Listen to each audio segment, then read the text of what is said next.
Welcome back, everyone, to another reaction video. Well, tomorrow night I am headed to Washington, D.C. and then on to Gettysburg, so lots of original content to be recorded for the channel this weekend. But as I mentioned earlier this week, I am really fascinated right now with the war in the Pacific during World War II. And we did a video a while back, just about a week or so ago, about the Battle of Midway. I thought I would continue that today by talking about the very beginnings of the war in the Pacific during World War II. So we're going to go to Montemayor, who is a channel that many of you have been recommending to me for a while now. And we're going to take a look at a number of their videos in the coming weeks. But we're going to start with their video on the attack on Pearl Harbor, which is what begins at least the American involvement in World War II. So I haven't seen this video yet, haven't seen anything from their channel for that matter, so I'm excited to dive in. Let me know your thoughts, use the comment section below.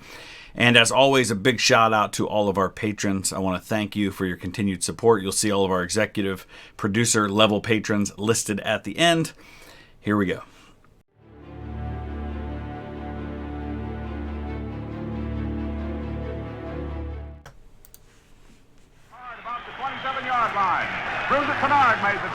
We interrupt this broadcast to bring you this important bulletin from the United Press. Flash, Washington. The White House announces Japanese attack on Pearl Harbor. Stay tuned to WOR for further development. 1941, Japan situation. America and other nations have imposed an oil embargo on Japan, which means Japan cannot continue their conquests. No problem. Japan would just get the oil it needs from the Dutch Indies. So, you know, a lot of people traditionally point to the German invasion of Poland on September 1st, 1939 as the official start to World War II, but you could really make an argument that it began earlier than that. Japan invades Manchuria, I think, in 1931. And then China in 1937, and you know, both of those are really precursors to the greater global war. And you know, this is all about Japan is kind of militarizing, it's industrializing. But Japan, being an island nation, does not have a lot of natural resources of its own, and so it needs those resources from somewhere else. And why trade for those when you can just take them? And you know, there's this real strong military class.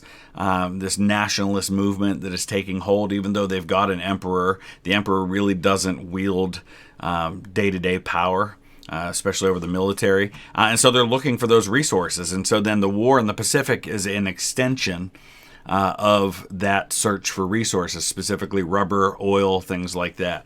And so as war's going on in Europe, you know, everybody's paying attention to what's going on over there. So maybe no one will really notice or care that we're going to gobble up some things here in the Pacific. Japan cannot continue their conquests. No problem. Japan would just get the oil it needs from the Dutch Indies. Their underfunded and undergunned fleet will pose no threat to the Imperial Japanese Navy. And if their ally, Great Britain, joins the conflict, well, Japan will fight them too.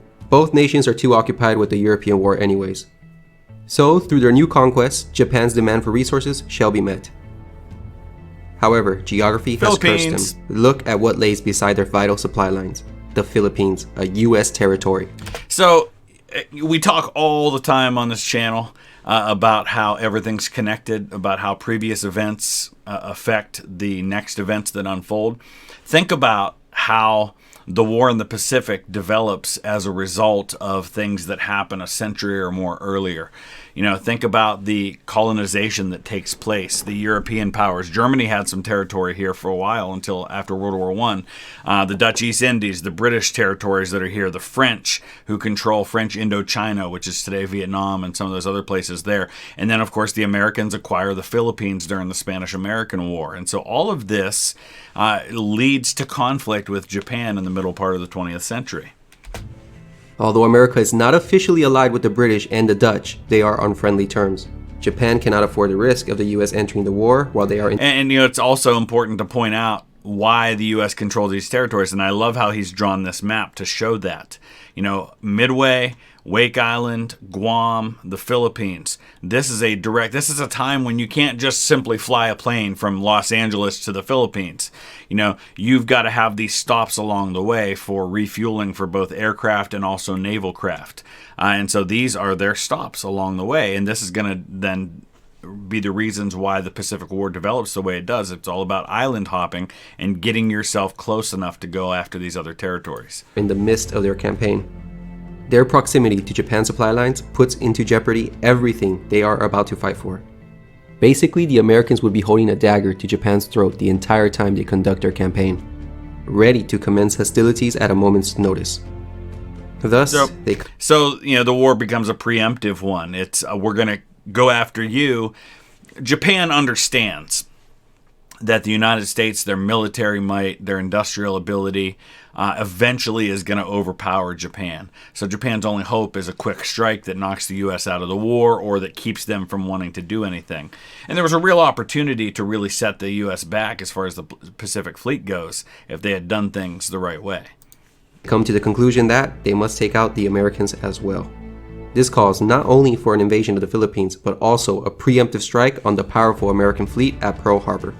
And so with that, history was set. Japan set its powerful Kido Butai to strike Pearl Harbor on the morning of December 7th. Now, the goal of the raids was as follows. 1. Sink a battleship. This was for propaganda purposes.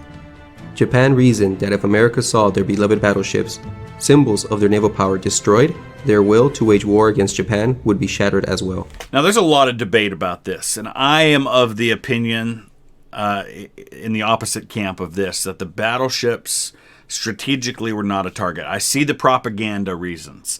Battleships were still largely seen as kind of the main power on the seas. But Japan understood it wasn't going to be that way in this war. How do they know that? Well, they're about to launch a major aircraft carrier attack on Pearl Harbor, deep in the Pacific theater. So they know because they're about to use air power off of carriers. So they understand that. And I've read a lot of Japanese sources who said that really the battleships were kind of at the bottom of the list of priorities in terms of strategic targets. Did they want to sink one for purposes of propaganda? Sure, why not, if they can. But that wasn't their main target. 2. Immobilize the fleet for 6 months. The Japanese estimated that they needed 6 months to do all of their conquests. Then they would be on the defensive and await the American counterattacks and wear them down, culminating in a decisive naval clash. So note, the Japanese knew they could not win a long-term war with America, so Japanese strategy revolved on them waging a short-term war. This was why attacking the fuel tanks or naval facilities at Pearl Harbor was not even considered in the planning phase. It was irrelevant to the 6-month goal. At Pearl Harbor were some 80 ships. There were 8 battleships, 7 of them in battleship role and 1 in dry dock.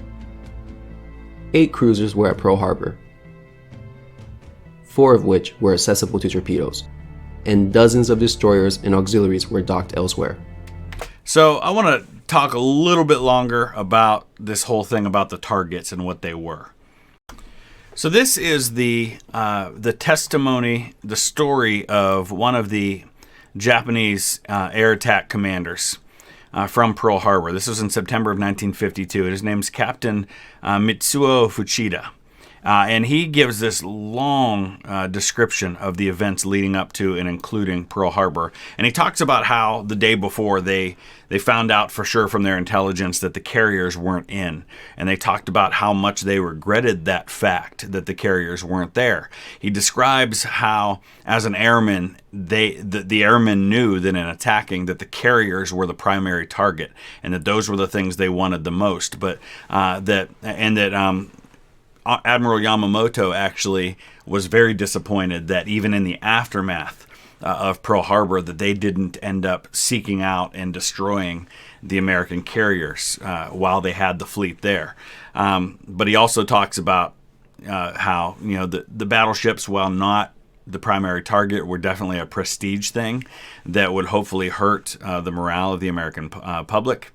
So he gives you a real insight into the thought process of the Japanese in terms of the attack on Pearl Harbor, what they were hoping to accomplish, how they felt about the carriers not being there, knowing the carriers probably wouldn't be back till Tuesday, wishing that they could take them out, and just kind of describing step by step the attack and what they did. Specifically, I want to point to this right here. He says, on 29th November, Ono explained, Enterprise left harbor accompanied by 2 battleships, 2 heavy cruisers, and 12 destroyers. The 2 battleships return on the 6th, but the rest have not yet come back. Lexington came in on the 29th and left with 5 heavy cruisers on the 6th. Thus, Enterprise ought to return today. Saratoga is under repair in San Diego, and Wasp is in the Atlantic. But Yorktown and Hornet, belonging to the Pacific Fleet, must be out here. They may have arrived with Enterprise today. If that happens, said Genda, I don't care if all 8 battleships are away. In other words, they were more concerned about being able to hit those couple of carriers than they were about any of the battleships. They were content with the battleships being gone if they could get the carriers in port. As an airman, remarked Oishi, you naturally place much importance on carriers. Of course it would be good if we could get 3 of them, but I think it would be better if we get all 8 of the battleships. So you can see a little bit of kind of back and forth arguing. The guy said he'd rather get 8 battleships than 3 carriers. But the chief of staff, Kusaka, who had always been strong for statistical studies of the U.S. Pacific Fleet, now spoke. There's only a slight chance the carriers may enter the harbor on Saturday, and it seems unlikely that the battleships would leave on Saturday or Sunday. We may take it for granted that all 8 battleships will be in the harbor tomorrow. We can't do anything about the carriers that are not there. I think we should attack Pearl Harbor tomorrow. See, originally their plan was to actually attack on the 8th, but they attack on the 7th. And so here is the attack order that comes from Admiral Nagumo, and they make that decision. So there's some argument there from different folks, but the air guys wanted to hit the carriers. Unfortunately for the Japanese, the 3 American carriers were all at sea and not in port that fateful day. The attack on Pearl Harbor would be carried out by 6 fleet carriers and its strike force of 350 planes. Their crews had endured 10 months of training for this attack. In addition, 5 midget submarines would be tasked with penetrating the harbor and attacking in conjunction with the main airstrike. The attack would be composed of 2 waves. During the first wave, Lieutenant Fuchida commanded a strike against the ships in the harbor. The key to the first wave was the 50 level bombers and 40 torpedo bombers, also known as Kates. Their torpedoes had been modified with wooden fins so that they could be effective in the shallow waters of Pearl Harbor. And again, in that same description I was just reading to you, he said that they only actually worked out that problem with the torpedoes just a few weeks earlier in November. The issue was that when torpedoes are dropped from planes, they go down a certain depth in the water before they come back up, just from the weight and everything. And so they needed to keep that from happening because Pearl Harbor was shallow, so they put these wooden fins on the back that kind of gave it a little more buoyancy and caused it to not go as deep when it dropped. Their priority targets were the battleships and carriers at port. The first wave of 183 aircraft was launched at 6 a.m. The strike force approached Oahu, and soon the formation separated into groups to attack their assigned airfields and targets. The sky was completely clear of American fighters. The Japanese had achieved complete surprise. So, they had just installed radar on Oahu, and radar is very primitive at this point. It doesn't give you a lot of great information, and most folks aren't really trained on how to use it. But the radar did pick up these planes coming in. And the radar was only manned a couple hours a day anyway, and so they call in what they see, and they're told, "Oh, it's a flight of American bombers coming in from the mainland. Don't worry about it." And that was it. And Tora Tora Tora is the signal to begin the attack. It's also the name of probably the definitive film about the war in the Pacific. I think probably the best one ever made. Fantastic film. You've heard me talk about it before. It was filmed by 2 completely different crews, one that filmed the Japanese perspective, one that filmed the American perspective, and they put it together. It's highly historically accurate, and to this day nothing has been made that even touches it in terms of showing you the events leading up to it, including Pearl Harbor. It's fantastic. The dive bombers beat the torpedo bombers to Pearl Harbor, the first bombs hitting the southern tip of Ford Island minutes before even the first torpedo had been launched. Planes from Hiru and Soryu approached at 7:55. They were disappointed to discover that their targets, the carriers, were not in port that day. Lieutenant Nagai, leader of Soryu's air group, realized there were no potential targets, so he and his wingman pulled off. However, the remaining 6 attacked. They probably mistook the OT commissioned battleship, the USS Utah, as a capital ship, and they fired upon her. 2 torpedoes slammed into her before 8 a.m. The rest missed. One missed so badly that the USS Raleigh was hit. The Utah capsized at 8:12. The Raleigh almost suffered a similar fate, but prompt damage control prevented her from capsizing.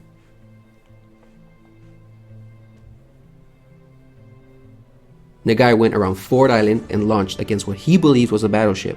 In reality, it was just a cruiser, the USS Helena. She was double-berthed with an old mine layer, the Oglala.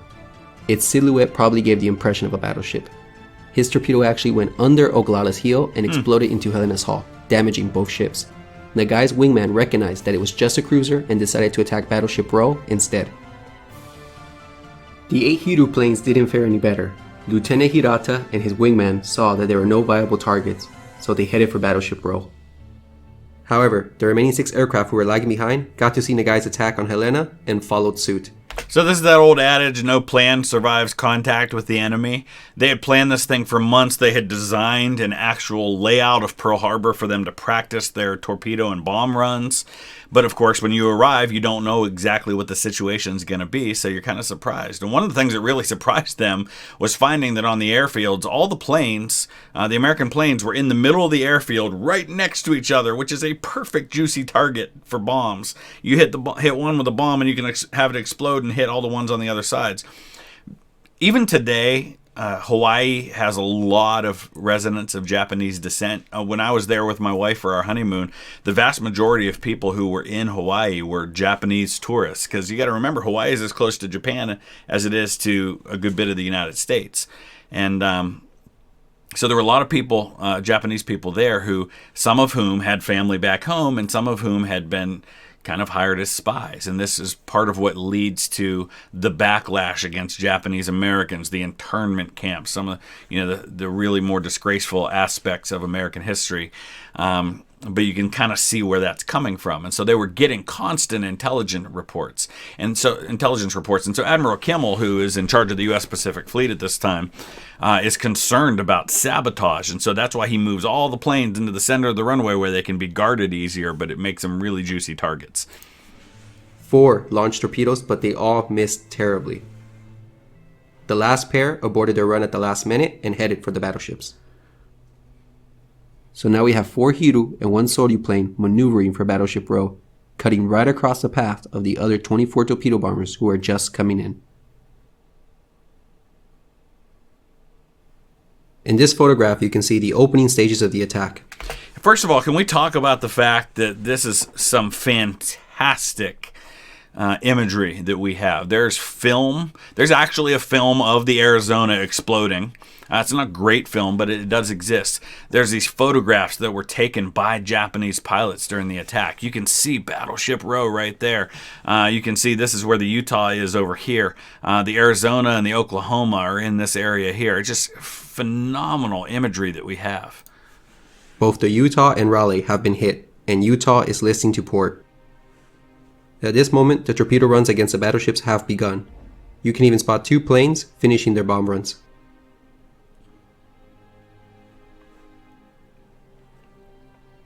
Due to the geography of Pearl Harbor, the torpedo bombers really just had one avenue of approach. If they had gone over the naval buildings, the turbulence would have thrown off their accuracy and limited their launch window. Therefore, the overwhelming majority of the Cape bombers flew single file down the southeast lock. The result was that instead of the attack being spread out, it would be disproportionately concentrated on the southern tip of Battleship Row. And you would think that if you're the U.S. Navy and you're thinking about, and they anticipated an attack on Pearl Harbor. There was a Hawaiian newspaper that a week earlier had a headline that says, Japs may attack this weekend. I mean, everybody knew this was a possibility. And, so it wasn't like this caught them completely off guard. Everybody kind of had anticipated this. You would think that if you're looking at, okay, here's where our ships are parked. If I'm the Japanese and I'm attacking, where's that attack likely to come from? And if you're thinking about it and you can figure out that this is where their torpedo runs are going to be, wouldn't you park a bunch of anti-aircraft guns along there? I don't know, just me. Much to Oklahoma's and West Virginia's despair. 12 Akagi planes approached single file, 1,000 feet apart, starting at 7:57. All of Akagi's 12 planes launched against these 2 battleships, except one, which skillfully maneuvered and struck the California. The 4 Hiru planes from before joined shortly afterwards and launched against Oklahoma and West Virginia. Contrary to belief, the Japanese were not attacking with impunity. The defenders had taken advantage of the precious minutes warning afforded by the Fort Allen bomb blast, so that when the first torpedo planes of Akagi approached, many anti-aircraft gunners were already prepared. These vulnerable, slow-moving Kates had to make their torpedo runs under fire. 3 miles behind Akagi's strike was Kaga's air group. By now, the anti-aircraft fire was becoming more effective, and again, Oklahoma and West Virginia took the brunt of the attack. In the middle of their launch, that single Soryu plane from earlier swept in and got a hit on the California. However, one of Kaga's plane veered to the right because of this, but was able to hit the Nevada at 8:03. Kaga's air group was the only one to suffer losses. 5 of the last 7 attacking Kates were shot down. So, I mean, yeah, you don't think about that too much. 5 out of 7 got shot down. So there's plenty of defense happening here. The Americans are fighting back. They're not just running around like chickens with their heads cut off. There is some semblance of, attack. But remember, you got to remember the Japanese have been at war for years. They are much more experienced in combat than the Americans. Most of these guys, this is their first time under fire ever. In this historic photograph, the torpedo attack is perfectly captured. Look at that. You can see the torpedoes coming in. You can see all of the ships. This is before the Arizona has been hit by a bomber. Arizona's parked on the other side, so they can't be hit by torpedoes. Oklahoma ends up capsizing, and that's a lot of the famous scenes you see of them trying to get to the men from the bottom side of the ship. That's the Oklahoma. You can see the torpedo hits on the Oklahoma, West Virginia, and the California. All of them are gushing out oil. In the background, you can see Hickam Field burning, and the Helena can be seen leaning against the Oglala. And a Japanese plane can also be spotted. Wow. However, the attack wasn't executed as smoothly as hoped. An attack that should have taken less than 90 seconds stretched out over 11 minutes from first run to last.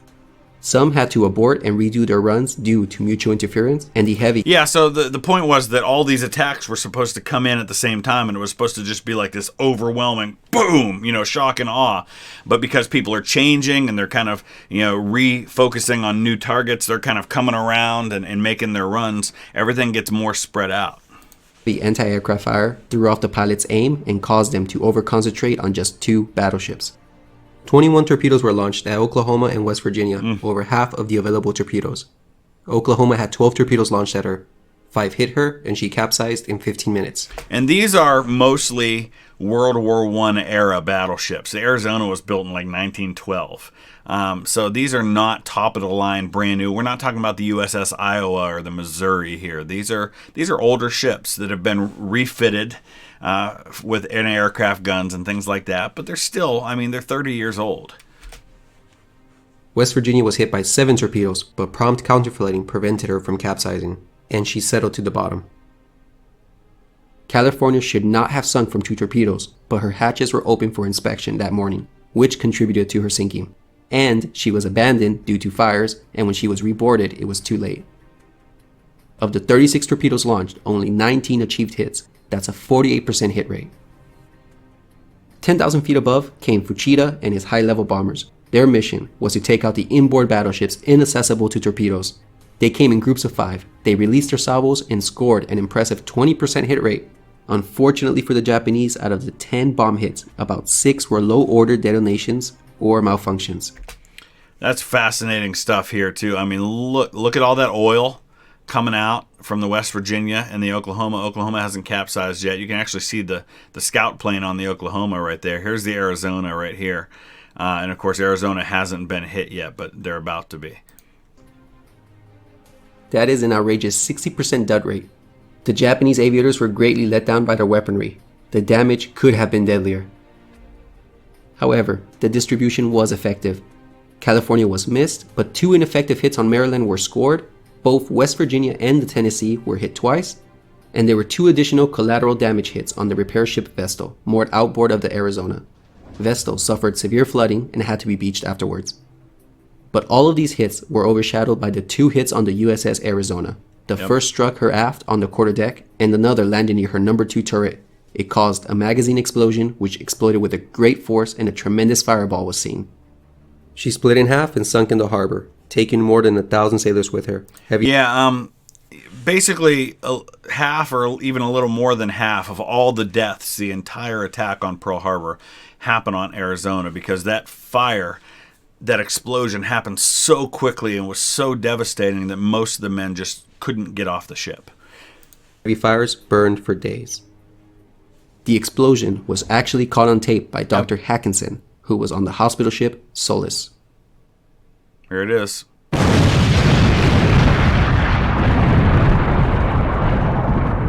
And, instantly you can just see the entire ship is just engulfed in flame. And you can't even imagine how hot that must have been. You didn't even have to be in the fire if you were near. You ever stood next to a fire and felt the heat? Imagine what that felt like, even if you were 100 or 200 feet away from it.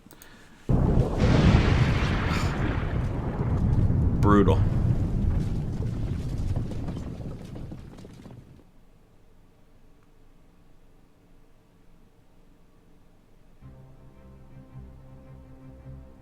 Nevada was the only battleship not suffering heavy damage and capable of getting underway. She did so at 8:40 with the intention of heading out of the channel. Now, so this is a good 45 minutes after the attack began. The mini-subs actually did make it into the harbor. The other 4 were unsuccessful. At 8:36, the sea tender, the USS Curtis, spotted a sub. The submarine fired at Curtis but missed. In return, the submarine was hit by a 5-inch shell. And I think the first shots of the war for the U.S. actually were fired before the attack started. I want to say it was the USS Ward that sank a midget sub out at the mouth of the harbor, and they actually reported that to their higher-ups, but nobody, I guess, figured out that that was the sign of something to come. The destroyer Monaghan, which happened to be getting underway at this moment, saw the sub and approached with the intent to ram her. The sub turned and fired its last torpedo, which missed the destroyer. At 8:40, the sub was rammed and depth charged. She sunk with both crew members killed. 167 planes formed the attack of the second wave, of which 78 were dive bombers allocated to go against warships. And you notice they came in from a different direction. The first wave came in from the northeast or the northwest and west side of the island. This one comes in from the northeast and east. Much was expected from these skilled pilots. However, their performance was disappointing. First, take a moment to see what they were up against. By now, the anti-aircraft defenses were up and ready to greet the dive bombers. Couple this with the fact that there was a 70 to 90% low overcast, their accuracy was destined to be off. But most importantly, these pilots were guilty of poor target selection. This was their priority list. These dive bombers with their general purpose bombs were well suited for attack. So you see there, priority target number 1, aircraft carriers. I'm so tired of people telling me the carriers weren't a target. They were the target. The Japanese knew they were a target. None of this, it's still all about the battleships. The Japanese knew that carriers were the weapon of the Second World War. Attacking the 8 cruisers left in Pearl Harbor. But during the attack, about roughly 30 attacked battleships, only 17 went for cruisers, 16 attacked destroyers, and 12 attacked auxiliaries. The attack began at 8:54. The USS Nevada was caught in its escape during the second wave. The prospect of sinking the ship in the channel and thus blocking access to Pearl Harbor was a very, very improbable outcome. However, the pilots couldn't resist the opportunity, so they attacked from 2 directions. 14 to 18 valves dropped against Nevada. Nevada was hit 5 times by 9 o'clock. And at 9:10, she had to beach herself. This was the shining moment of the second wave. But it deserves to be criticized. Did they contribute to sinking a battleship? Yeah, but it was by the rarest of luck. Nevada succumbed not to Japanese bombs, but to poor material condition, critical design flaws, and a massively significant damage control mistake. And again, it still doesn't make it any wiser. The battleship should have been avoided. The attempt to sink Nevada in the channel was a waste of ordnance that could have been better employed against targets more vulnerable to their effects. This was about glory hunting. They're going for the big boy in the harbor at that point. They're not going for the wisest or most logical targets. 1 to 3 dive bombers went for California, scoring 1 hit. The USS Pennsylvania, the fleet's flagship, the only battleship in dock, was also poorly selected. 9 bombers went after her. She suffered only a single hit at 9:06. The real victims, though, were the 2 destroyers ahead of her, which received collateral damage. 2 hit the Cassin and 1 hit the Downs, heavily damaging both. Dang. So there could be a cultural explanation to why the Japanese pilots went for battleships. These young, 20-year-old pilots were going into the most significant battle in Japan's history. Yep. No one wanted to go back home and report that they attacked a simple cruiser or a destroyer. No way. They wanted to go for battleships, sticking true to their samurai spirit. But overall, the second wave attack was just scattered throughout Pearl Harbor, with many attacks missing their targets. A puzzling target selection was the destroyer USS Shaw, which was targeted by as many as 15 bombers. Jeez. 3 bombs hit her, one of which unleashed a tremendous fireball. Maybe they thought it was The a reason cruiser. to her being targeted was probably because she was in a floating dry dock and resembled a capital ship. On the west side, the Curtis, a sea tender, was inexplicably targeted. A damaged foul committed a suicide dive and crashed into her, and minutes later she was hit by a bomb. And lastly, the only hit on a top priority target was on the Raleigh. As many as 5 dive bombers went for her, still listing from that torpedo hit. She was hit once at 9:08. Also, we can add a near miss on the Honolulu, which caused minor damage. So only 1 hit and 1 damage near miss were achieved on the dive bomber's highest priority targets. The cruisers. Against the 55% accuracy rate achieved during their training, the pilots got only 15 hits. That's a rather disappointing 19% Wow. hit rate. Well, it's one thing when you're training. It's quite another when people are shooting back at you. It was a poor performance of the second wave. It contributed nothing substantial to the fleet in Pearl Harbor. Also, as in the case of the armor-piercing bombs, the general-purpose bombs were deficient. But the second wave had the opportunity to be more damaging. Take for example the Phoenix here, a modern cruiser which was completely ignored by the second wave. Not to mention the first wave. The Phoenix became the General Belgrano, which, if you remember when we talked about the Falklands War, wow, I didn't know that. That's very, very cool. Torpedo bombers. She was a suitable target. But even more telling was the fact that the naval yard was basically ignored. 4 modern 10-ton cruisers were tied up here, all of them packed so closely together. One could hardly have missed anything of value had the attack been concentrated here. On top of this, these ships were in a very vulnerable position. Flammable materials were scattered throughout. Could you just looking at this for a minute, and I know that it wasn't a priority target, but it should have been. They're not thinking long term. But imagine how easy it would have been for a couple of high-level bombers to just plop some bombs down on those fuel tanks, and how devastating that would have been to the Pacific Fleet if that had happened. Hatches were open, fireman systems might have been isolated. A bomb hit here would have caused a tremendous fire and been particularly devastating. And there was no smoke around this area at all. The Japanese missed a chance to deliver a more effective blow. Only about 10 dive bombers attacked this area, and as previously mentioned, only a damaged near miss caused any damage whatsoever. By 9:30, the attack was over. The attack left behind 2,335 people dead and another 1,178 wounded. Civilian casualties totaled 103, including 68 dead. 5 battleships have been sunk, but only 2 were permanent losses: the Arizona and the Oklahoma. And this is an important thing to point out. Most of these ships were salvaged and returned to duty, which is incredible. The Arizona and the Oklahoma, they're the only ones that weren't. And it was just because of how badly those 2 had been hit and how many men had died on board those ships. But yeah, the rest of them, there's some fascinating video and photos of them doing this incredible work to bring these ships up from the harbor. Was very shallow. So, like if you go there today to the Arizona, you can see how shallow the harbor is. The turrets still, I forget what they're called now, but the barbettes still stick up out of the water off the ship. The rest were repaired and served before the war's end. The other 3 battleships at Pearl Harbor suffered light damage. However, this attack didn't really cripple the Pacific Fleet. Soon the Japanese would realize that it wasn't these old, obsolete battleships that posed the real danger to them. It was the carriers that they had missed. They would soon feel their vengeance half a year later. To the list we can add a target ship and a mine layer, and the repair ship Vestal, which was beached. There was heavy to moderate damage to 3 destroyers, 2 light cruisers, and a sea tender. And there was light damage to a light cruiser.